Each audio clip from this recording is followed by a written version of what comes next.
allow yourself to choose something different. You can choose to let go. You can choose a new life. You can choose to change and show up differently. You can choose peace. You can choose harmony. You can choose connection. You can choose love. You're listening to Turn Your Soul On Radio.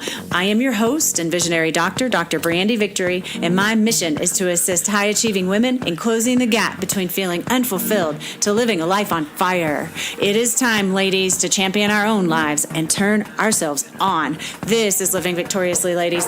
This is how you turn your soul on. Hello, magnificent beings. I am so grateful to be with you here today. Thank you so much for your patience and understanding as I've been away. I was dealing with the flu and it was a booger. Oh my God, it got me down. And I don't really get down with colds. Maybe I get a stuffy nose or something, but this one took me out of my game completely. So to be feeling inspired and coming back online and able to be here and have a voice to speak to you with, I'm just so grateful. So anyway, you'll probably hear a little nasally. I think the last time I did a podcast, it was as that flu was coming on. I remember speaking to my nasaliness, and here we are again. So bear with me if you hear that. That's just me overcoming this crap. All right. So today I'm just bringing forth some really cool stuff that I had come through as I was working with patients recently, and I had this new patient come in, and she's just this awesome chick, and she came in strictly for chiropractic care. And anytime someone comes in for any kind of care, I give them a consultation and let them know, that my work is really, I'm happy to adjust people all day long. I can do that. And the work that I do is way bigger than adjusting bodies. So, a physical expression of a problem may be rooted in the emotions. It may be rooted in our diet. It may be rooted in a belief system. So, I let her know that there was this opportunity to work on her emotional body and her spirit, to do some spiritual work. And she quickly shook her head no. She's like, oh, no, not right now. And she proceeded to say, I don't have time to think of myself today. And it really just caught me off guard. I was like, wow. Okay. What she's really saying is that I have this deep belief that if I start down that journey, I may lose complete control and won't be able to function and take care of my family and take care of the business and take care of my husband and volunteer tonight. And, it's that feeling of needing to keep it all together. And if anything gets in the way of that, you'll just completely break. I could feel that from her. And, the essence of that experience was that she was pushing away the emotional piece. And that's the part of herself that is her true guidance. So we tend to suppress and push aside and pretend these feelings that we're having and these emotions that we're having and these beliefs and thoughts and experiences that we're having on our interior are not worth listening to, or we would listen to them and let them guide us along. So I had a teacher when I first started down this path, and she coined the term internal guidance system, the internal guidance system. And our internal guidance system is that part of ourself that speaks to us so deeply, and it's integrated into our being. And it's that sometimes quiet part of ourself and sometimes loud part of ourself. But it's that part of ourself that's so easy to dismiss because we are so indoctrinated and trained to show up in life in a certain way that if we didn't just dismiss this inner guidance system, then we would have to change our lives to some degree, and change is freaking scary. So we tend to just push it aside and keep going and do our best to raise the kids and run the business and take care of the family and cook the dinner and pay the taxes and disregard that really, really, in my opinion, that really, really, really important part of ourself.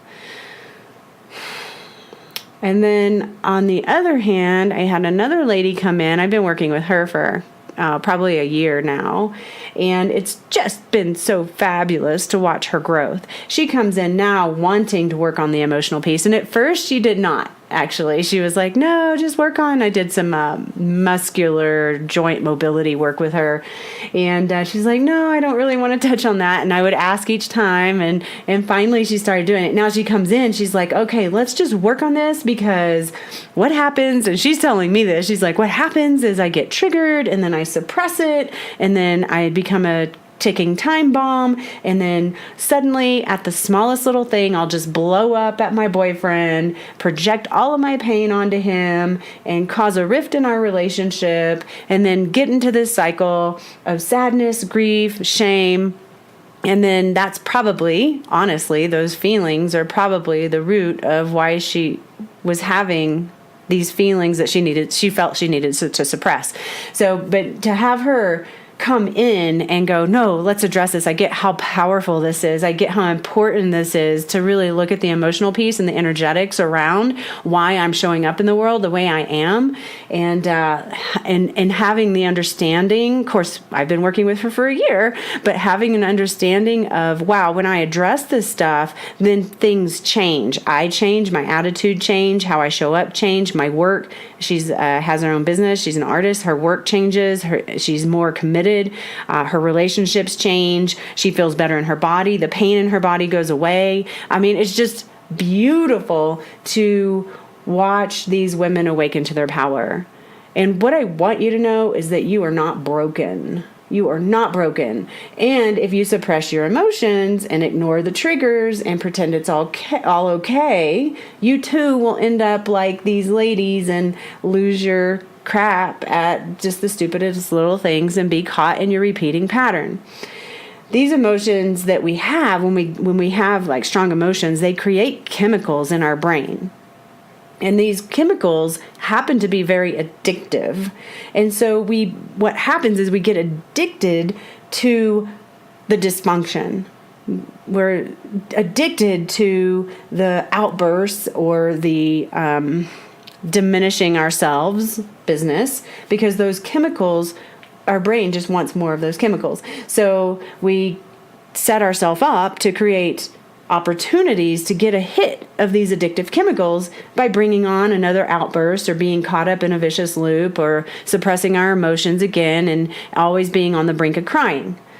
All the while compounding feelings of guilt and shame and whatever else comes up, and saying, oh, I don't really want to have this experience, but you really do. You really do. Or you'd be willing to look at the emotional piece and work through it so that you can actually break the pattern.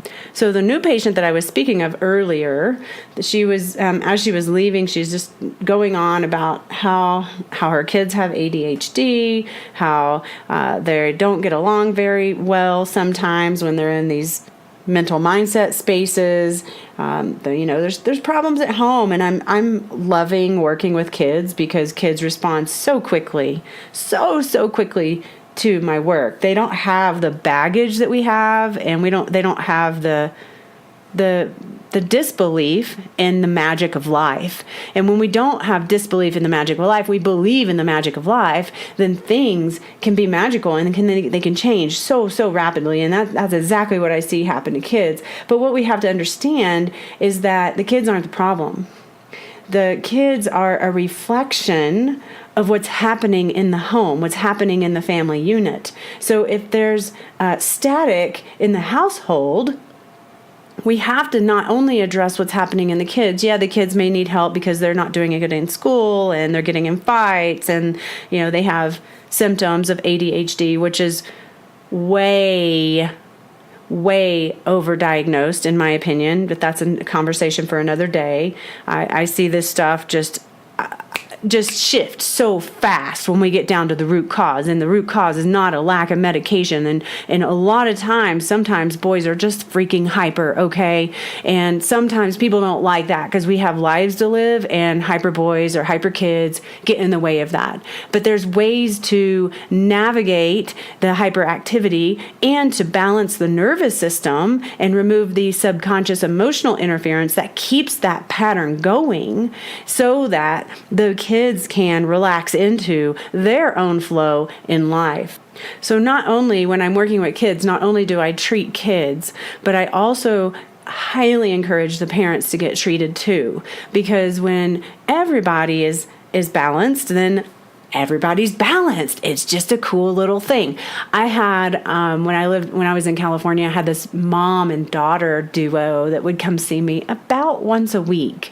And it would typically be on that day when they're just at each other's throats. Like, teenagers can be hard. And so mom would say, they would just get into this fight, literally yelling and screaming, and they would both go, "Let's go see Dr. Brandy." And next thing I know, I've got a call, and they're on the books, and they're in my office, and they're not talking to each other, and I get them on the table, and I treat them both, and they're just like, "Oh," and they're seriously like that, like so lovey-dovey after that's all said and done, and it's like a switch gets flipped, or a light switch gets flipped in the consciousness, and it's so cool to watch. You just got to understand that the family unit is a unit, and what's happening in one part is also happening in the rest. So we have to really look at that, I have some other friends, and they have a big family, and it's a vibrant family. Like, they're loud, and they're always doing stuff, and they're very energetic people. And one of the things that is common when I'm in their presence is that the parents are wanting to have adult conversations, but the kids are there. And one of the things I commonly hear is, "Hey, don't interrupt me! Don't interrupt me! Don't interrupt me!" And it's fascinating because even though I hear that, I also see that the parents are interruptive. So they'll interrupt their children when their children are talking, but they'll sit there and say, "Don't interrupt me." And it's just a fascinating thing. It's in a completely unconscious pattern. And of course, they haven't asked me for my opinion, so I haven't said anything, at least at this point. But it can't be really fun for the family to be going on in this manner. But they try to just laugh it off and they just kind of live it out, and pretend that it's all okay. And in their minds, it is, because it is an unconscious pattern. They don't even realize anything is going on, but it's not, because then if it weren't a problem. And this isn't the only problem. I mean, there's other things. I'm just giving you a tiny little glimpse into this life of this family. But the parents have to drink every day and smoke pot all day long. And, if you're having to drink and smoke pot to just deal, there's a problem. There's a problem. And it doesn't have to be that way. You just have to wake up to it, and you have to allow yourself to choose something different. You can choose to let go. You can choose a new life. You can choose to change and show up differently. You can choose peace. You can choose harmony. You can choose connection. You can choose love, not anger and meanness and fighting and disconnection. How do we even get to that place is so beyond me. And I'll tell you, when I was married, I was married before, and just dearly loved my ex-husband. I still do. He's an amazing person, and he'll always be a rich part of my life because we basically grew up together. But I absolutely know that the primary reason, like my true deepest feeling, is the primary reason why we didn't make it is because my communication skills were not good. Okay. And it goes both ways for sure. But if I had been a better communicator, but what does it take to be a better communicator? It takes understanding ourselves. It takes getting real with ourselves. It takes knowing what we want. and it takes standing up for ourselves. So, being a good little Southern girl from Texas, we weren't taught. We're just not taught. It's not culture to stand up for yourself. It's not culture to own your own space. It's not culture to be in your power. I can remember towards the end of our relationship, and we were together 14 years, so this was not any short-term thing. Towards the end of that, like in the last year or 2 years prior to our divorce, we had this extra bedroom, and I wanted to, and it was kind of like a storage room, and I wanted to make it into a bedroom. And so I decorated it, and I got a new bedspread and little tables and lamps and painted it. And it was just the cutest little space. And it was kind of like my little sanctuary. Once I put all that energy into it, I was just like, oh yeah. And he didn't really like that so much. He couldn't understand why I needed my own space. And honestly, I didn't understand why I needed my own space. I just felt like I needed my own space. But that's part of the culture, that it's not okay to have your own space. It's not okay to own your body. I have these patients that come in when I work for another doctor. They're chiropractic patients, and they're a couple. And they're from Alabama, so it's really kind of similar energy, the Southern hospitality energy. And I haven't seen them in a while, and it was fascinating because they got on the table yesterday. I did the wife first. I treated her first, and she gets on the table. I'm like, so how's your body? She's like, oh, okay, I guess. And I'm like, okay, so is there anything you want to focus on today? Oh, I don't know. Maybe my neck and my jaw. And, okay, let's do that. So I get on the table and I treat her, and I get her neck adjusted, I get her jaw adjusted, everything. And then she gets up, and I'm like, oh, is that better? And she's like, oh, I guess. And it's just this interesting thing that is so prolific in the South, of where it's not okay to speak your truth. It's not okay to, so from their perspective, it's everything is okay, smiley face. Everything is okay, smiley face. And there's no digging around underneath the surface to see if it really is.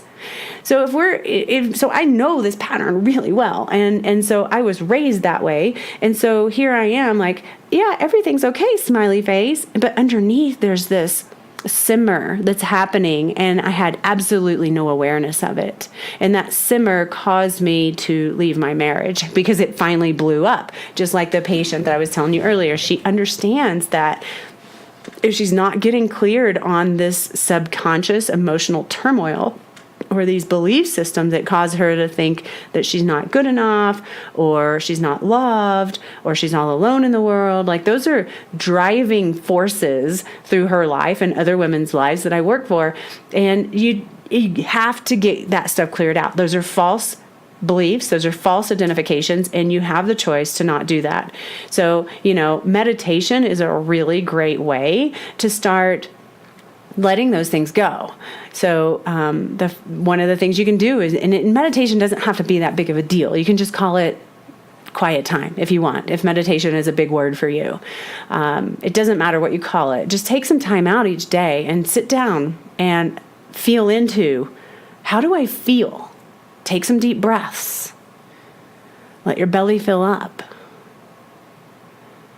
Let yourself root down into the earth, into your body. Get out of your head. Get into your belly. Get into your internal guidance system.